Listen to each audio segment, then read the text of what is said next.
Saan tayo kakain? Sa SM. Nahilo na ako. Nahihilo na daw siya. Pati nga ako, nagugutom na rin. Hindi ako nag-almusal kanina. Buti kumain ka ng ano, iputo. Ako iputo ba dyan? Meron ng photo dito.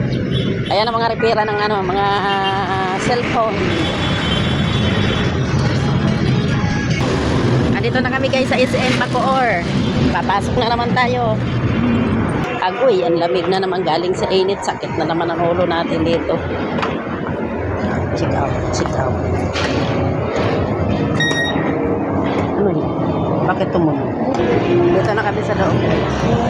Maghanap muna kami na pagkain. Doon sa kinainan natin, kami sa taas. Ayan. Dito na tayo sa second floor. Taas pa rin yun. Sa taas. Ayan na si Mang Inasal. Nakikita ko na. Ayan na guys.